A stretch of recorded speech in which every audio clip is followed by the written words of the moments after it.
घरातल्या गृहिणीला कधीच कमी लेखू नये. तिने मनात आणलं तर सगळं काही करू शकते. बघ अनिता, तुला काही जमणार आहे का? तुझी मजल फक्त घर ते भाजी मंडईपर्यंत. तेही चालत जातेस. रिक्षा, बस किंवा गाडीने जाणे तुला कधीच जमणार नाही. आधीच केवढं ट्रॅफिक असतं. साधा रस्ता क्रॉस करायचं म्हटलं तरी तुझा जीव घाबरतो. अनिताचा नवरा अखिलेश ऑफिसला जायच्या गडबडीत होता. अहो, सकाळची कामे झाली की दिवसभर कंटाळा येतो. नुसते बसून तरी काय करायचे? आई कुठे ना कुठे जात असतात. मला एकटीला घर अगदी खायला उठते. म्हणून म्हटलं थोडीशी काम होईना नोकरी करू. तेवढे 4 पैसे हाती असले की बरे असते. अनिता आपल्या नवऱ्याला म्हणाली.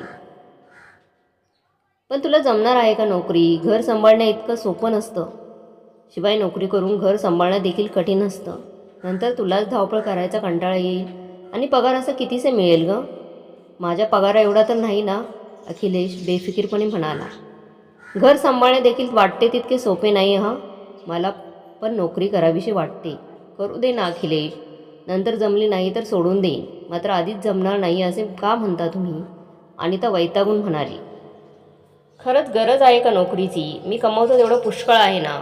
ते काही नाही. तू कुठेही जाणार नाहीस. तू फक्त घर सांभाळ, तेच खूप होईल. आई आणि मुलांना तुझी गरज आहे.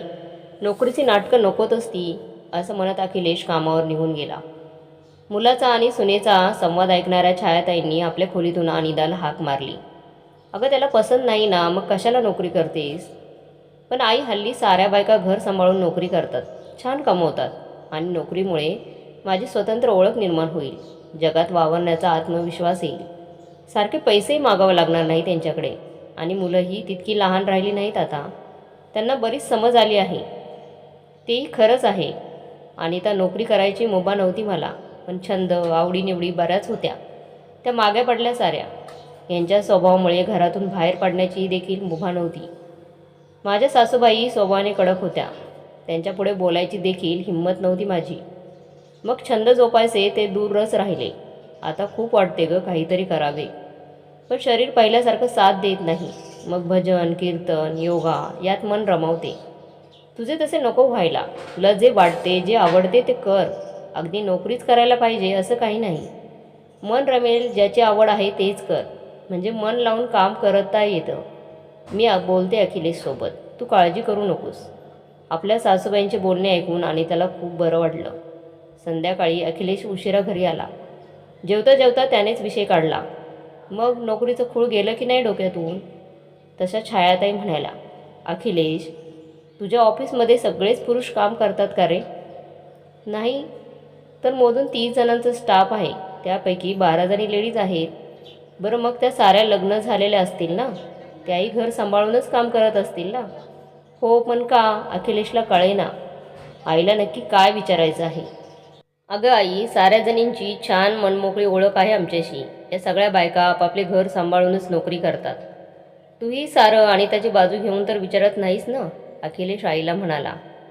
हो, हे बघ अखिलेश, तिच्या आनंदासाठी नोकरी करायची आहे तिला. तिला जे हवे आहे ते करू दे. मलाही आवड होती साऱ्याची. पण घरच्या जबाबदारीमुळे काहीच करता आले नाही. त्यात तुझ्या वडिलांचा स्वभाव कडक. घरातून बाहेर पडण्यापूर्वी त्यांची परवानगी घ्यावी लागायची. पण आत्ताचा काळ तसा नाही. स्त्री आणि पुरुष दोघेही नोकरी करतात, कमवतात. बरोबर, पण तिला जमणार आहे का आई? इतकी वर्ष तिने केवळ घर सांभाळले आहे. बाहेरच्या जगाशी फारशी ओळख नाही. शिवाय माझा पगार उत्तम आहे. तिने कमवायची काहीच गरज नाही, असं अखिलेश म्हणाला. अहो, पण पाण्यात पडल्याशिवाय पोहता कशी येईल? मी शिकेन सारं. काही अडचण आलीस तर तुम्ही आहातच की, अनिता अखिलेशला म्हणाली. हेच नको आहे मला. तुला अडचण आली तर मी माझे काम सोडून तुझी अडचण सोडवत बसू का? अखिलेश चिडून म्हणाला. असे का म्हणतोस? नवरा आहेस ना तिचा. तिला पुढे जाण्यासाठी मदत करायची सोडून असं मागे काय खेचतो आहेस? छायाताई रागावून म्हणाल्या. आई, बायकांनी या नोकरीच्या फंदात पडूच नाही. आपल्याला जे जमतं तेच करावं, असं अखिलेश म्हणाला. मग जमेल तिला. काहीतरी करून पाहण्याआधी ते जमणार नाही असं म्हणू नये. तू फक्त पाठिंबा देण्याचं काम कर. मी घरातले अडले नडले मी पाहीन. अरे, तिने तुला परवानगी विचारली, हे काही कमी नाही. आणि तिचे निर्णय घेण्याचा हक्क तिलाही आहेच की, छायाताई अशा म्हणाल्या. आई, तुमचा पाठिंबा आहे ना, मग मला काळजी नाही. आम्हा बायकांना फक्त धीराचे 2 शब्द हवे असतात. मी आहे, तू पुढे हो, इतकं म्हटलं तरी बस झालं. घर आणि ऑफिस दोन्हींचा मेळ साधायचा प्रयत्न मी करेन. अगदीच जमत नाही आहे असे वाटले तर सोडून देईल नोकरी. अनिता आपल्या सासूबाईंना म्हणाली. तुमचं दोघींचं ठरलंच आहे तर मला विचारण्याच्या तस्ती तरी कशाला घेता? काय करायचे ते करा, मला विचारू नका, असं म्हणून अखिलेशने गडबडीने जेवण करून तो तिथून उठला. अगदी दुसऱ्या दिवसापासून अनिताने नोकरी पाहायला सुरुवात केली. काही दिवसातच तिला नोकरीही मिळाली. पहिल्यांदा थोडी ओढाताण झाली, नंतर अनिता रुळली. तसे रुटीन व्यवस्थित बसले. आता तिची धडपड पाहून अखिलेशही नकळत घरात मदत करू लागला. त्याला वाटले अनिताला नोकरी करण्यासाठी आपण उगाचच विरोध करत होतो. खरं तर याआधीच तिने नोकरी करायला हवी होती. आजकाल किती आनंदात असते ती. घरचं सारं तितक्याच उत्साहाने ताकदीने करते. एक स्त्री किती आघाड्यावर काम करू शकते. तिला कमी लेखू नये हेच खरं. अखिलेशने मनापासून अनिताची माफी मागितली. आपला पहिला पगार हाती आला तसा अनिताला खूप आनंद झाला. तिने तो आपल्या सासूबाईच्या हातावर ठेवला. आई, तुमच्यामुळे हे सारं शक्य झालं. पहिल्या पगाराचा मान तुमचा. यातून तुम्हाला जे हवं ते घ्या. अगं, मी काय घेणार यातून? तुझ्या नवऱ्याच्या हातावर ठेव हा पगार आणि त्याला अभिमानाने सांग, एक स्त्री मनात असेल तर काहीही करू शकते आणि तू समाधानी आहेस ना, याहून जास्त मला काय हवं? अशीच हसत खेळत राहा. स्वतःची ओळख निर्माण कर. मुलांनी आपला आदर्श घ्यावा असेच वागणे ठेव. छायाताईच्या या बोलण्याने अनिताला खूप छान वाटलं. तिने नजरेनेच अखिलेशला विचारलं, मला हे जमले ना? आणि अखिलेशच्या डोळ्यात तिला पहिल्यांदा स्वतःसाठी स्पेशल भाव दिसले.